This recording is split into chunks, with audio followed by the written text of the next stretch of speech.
Hello Internet, Austin Smith here, bringing you a review of the Zebra V-301 fountain pen.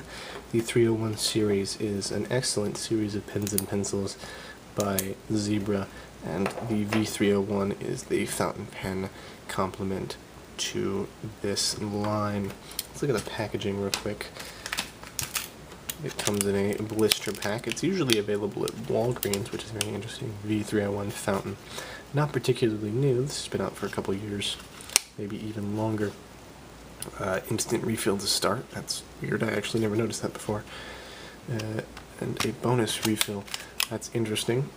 That they make a big deal out of giving you 2 cartridges. Strange. How to install. Not very good instructions. Spreading myths and lies. And what does that say?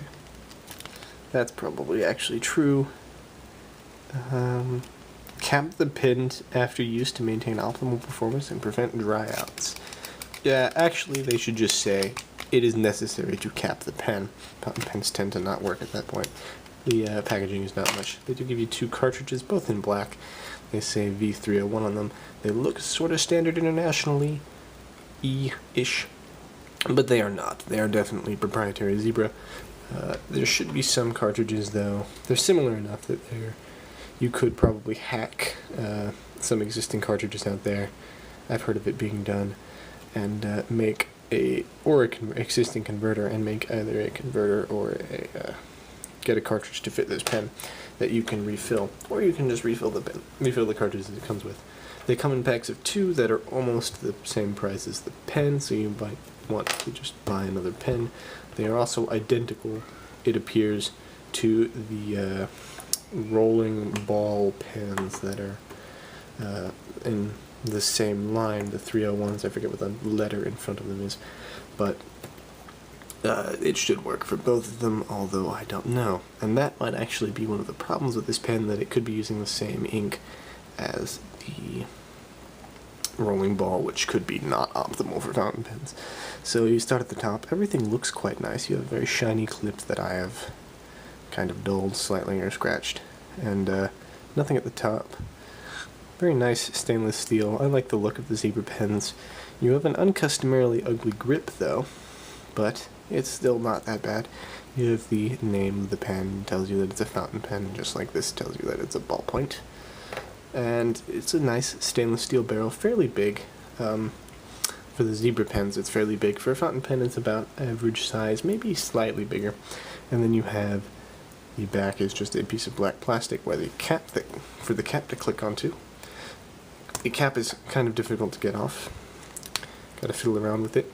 And something I don't like is that it's just kind of stuck there when you post it. It kind of shakes around and doesn't. It's the opposite of stuck there. It's very loose. It's not going to come off, but it's not the greatest seal there, especially considering how good the seal is up here. I would have liked for slightly better posting, although I don't post personally through most of my writing. So that's not particularly a problem for me. The nib looks suspiciously similar to a Parker Vector, although it is not a Parker Vector nib. It is much softer. I can verify that. Softer is in the steel bends, not as in the steel flexes, which would have been cool, but it bends. You've got a simple feed underneath the bottom there. Not really much at all. The section is pretty much exposed on the pen when the cap is on, so there is not much to talk about there. You unscrew the pen, and there is the cartridge in there. And I have rubbed off some of the ink, trying to get the cartridge in and out. So, I am going to just get right into the problem with this pen, which is that it tends to not like to write. And as a fountain pen, that is a bad thing. So, I'm going to just put the pen down, and it's going to write. Fantastic. That's absolutely fantastic. Why? I don't understand. Okay, well, I'm just going to do a writing sample then, because I'm going to tell you what the main problem with this pen is. The problem is usually when you just put the nib to the paper, it doesn't like to write. It is not a fan of just writing whenever you tell it to. What you usually have to do is write upside down, like that for a little bit, and then that will get the ink flowing. What there is inside this pen there is a wick feed that goes all the way down to the cartridge, rather than a standard feed which has fins and allows for much more rapid air-ink interchange. This has almost no air-ink interchange. What there is a wick of some type of fibrous material that sucks up the ink, and then capillary action brings it out into the onto the paper. Air, though, has to get up in there, and it doesn't usually. So it usually only writes for a little bit, and sometimes not at all. And if the wick is not sufficiently saturated, it will not write. Anyway, it does not like to write, and I don't know why it's behaving for you guys, but I am glad it is, because when it does write, it is very good. There are a couple fixes for this, and I'm going to try them out and come back after the review and tell you, or come back later in the second half of this review. It'll be a while for me, but no time at all for you, and tell you whether or not they work. But until then, I am going to write the Quick Brown Fox, and he is going to jump over the Lazy Dog. And my handwriting is going to be terrible, because I was not actually expecting to write with this thing. Fast writing, as in, I'm just going to be fast. It does not appear to be a skip.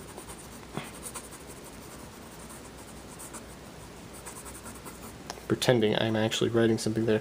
There's a bit of a skip there, but I held the pen wrong. Now, the pen is fairly wet, but the ink dries very, very quickly. Again, probably another symptom of it being a roller ball ink. I am just absolutely fascinated by the fact that this works. There is no flex in the nib. You can technically get a tiny bit of flex out of it. It is a medium nib, by the way. Tiny bit of flex out of it, but you can also spring the tines, and I have not really sprung them, but I've gotten them separated easily enough, and that should probably not be done, so it's not the greatest in the world. Yes. I'm going to come back and do a proper writing sample after this, hopefully. I'm surprised it's working. It is quite scratchy at this point. So when you first start writing with it, it is quite smooth, and if you go slowly, it is quite smooth, but the faster you go, the more scratchy it becomes. And writing upside down, it just eats into the paper. Completely, like, just paper fibers all over there. That is a mess of scribbles, isn't it? Anyway, I am very surprised. The pen decided to behave on camera exactly like I didn't want it to do. Oh well. So, maybe I can get a writing sample where it doesn't work. Although I hope I don't have to get that, because it would be great if the pen just worked. There are a couple different methods. For instance, you can pull out the wick, and some people say that works, or just putting a different type of ink inside the cartridge appears to work for some people. So I'm going to try both of those things after I've run this cartridge down, which might take 17 years, considering that sometimes it just doesn't want to work. And we'll be back. Alright, time for the second part of this video. It has been many, many months since I filmed the first part of this video, so forgive me, please, if I go over some things again. I have not watched that first part again, because it's still just sitting on the camera, and I need to get this done. Anyway, today I went and I bought a new V-301 pen, just so that I can compare a little bit. Today I also did this. I threw a thing. What is that? I don't even know what that is. Okay. I took the old pen and ripped out the wick. So it's a wick feed, like I said before. If it focuses, focus. Anyway, it's just, there's the wick. It's super long, and I noticed even when I pulled it out, and it's getting ink all over my hands, because it's not completely dry. I noticed when I pulled it out that it was super dry. I know I just said there's still ink on it, but it was super, like, it wasn't soaking with ink. It was very rigid still, which I don't think a I've used this pen for months, and sometimes it wrote perfectly, other times it didn't. But I've used it for a long time, and I think that with soaking in ink for that long, it shouldn't be as stiff as it was. So yeah, when I took it apart, I managed to mess up the nib a little bit. I don't know if you can see it, but I almost completely sprung the nib, and I really chewed up the bottom there, but that's fine. There's just no place to grip, and I discovered that, as far as I can tell, you can't get the feed out. You can get the nib off easily, and from there it's fairly simple to pull the wick out. Now, as you can see, there is still ink in here, but I just added that today. So that's Parker Quink and not the zebra ink that comes with the pen. So the problems with this pen that I think exist are a couple. One, the ink that comes with it might be a bit dry. Two, there might be inconsistencies in this wick. Three, one of the fixes, if the pen runs dry, is you can pull the cartridge out and put the cartridge back in, and for me it always worked. It always wrote right after I put the cartridge in. So that's a problem with the air ink interchange, I believe, because the ink doesn't want to come down because air cannot go up. And I believe, that makes sense to me. So there's a bunch of problems potentially. Most of them stem from the wick and the way it just interacts with the pen. It's just not a particularly well designed pen. What I think though is that it's all inconsistency in the wick. So the wick being inconsistent amplifies the dryness of the ink, and it makes it so the air ink interchange doesn't work, and it makes it just so that it kind of clogs the pen in general. So I believe that a super dry, super thick wick is probably the downfall of this pen. But we shall see. This pen right now does not write. I ripped the wick out and it doesn't write. I even, see if I can get the nib off. No, we can't. Okay, I even put a replacement wick in there. So, the replacement wick is just tissue paper. So what we're going to do now is we're going to open up this one and test it with this cartridge and see if it is the ink that is the problem. Worst case scenario, I get this pen and this pen. I have two pens that don't work and I'm out like $10. Best case scenario, this pen magically works again and this pen works perfectly out of the box, which is I want to say unlikely. Let me try and not cut myself on camera because that would be embarrassing.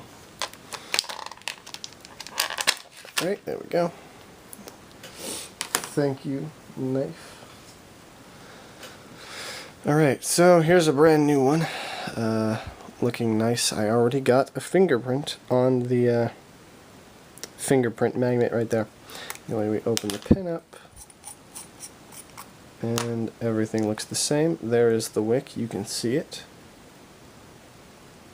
Focus, focus, focus. There we go, there's the wick. It's not focusing, but whatever. So let's pull the nib out here. Nope, you can't just pull the nib out of this one.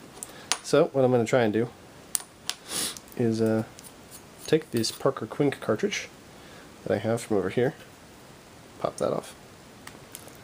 It likes to spew ink whenever you pop the cartridge off. So I have a cartridge about half filled with Parker Quink here, and let's... Alright, in the interest of time, my time basically, I've wet the nib, and we'll see if it writes now. I have noticed that there is a bit of a quality control thing, because when I opened this one it had these terrible scratches on it. I don't know if you can see that. But this old one, or this new one that I just got, does not have those scratches on it. So, maybe it will develop them, I don't know. But let's see, let's get to a page in this Rhodia book, and let's see. There's some watery writing, very watery. but nonetheless,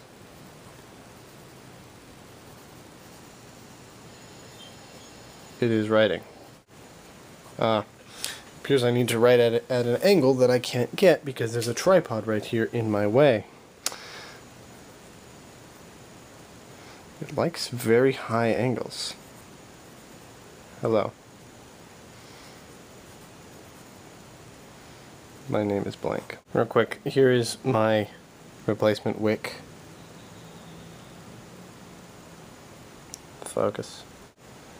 There's my replacement wick, and it did get completely saturated with ink.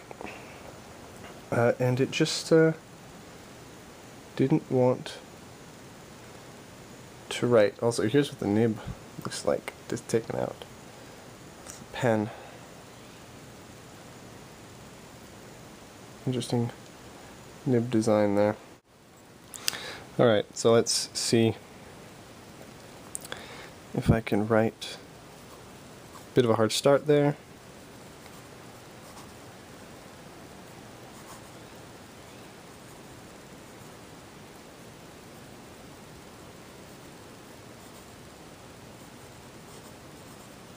That was quite possibly the worst The Quick Brown Fox anyone has ever written. Now, what can I say about this pen?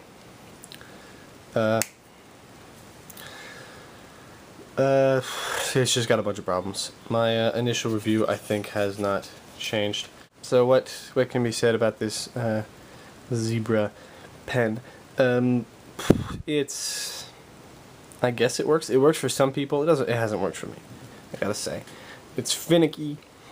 It's just got a bunch of design problems, which, considering how good the pens are and how alright the ballpoint pens and how alright the pencils are, it's just a bit disappointing. It's finicky, annoying. I will continue to use this one and see if it works better, but just out of the box, it doesn't appear to be that much better than the first one I got. The quality control doesn't seem fantastic. And for the price, there are even better just fountain pens out there, which is crazy to think about, but there are. And so I probably wouldn't recommend this pen unless you really want to tinker. I mean, I have mine taken apart here, and I'm still gonna mess with it, figure out, see if I can do stuff with it.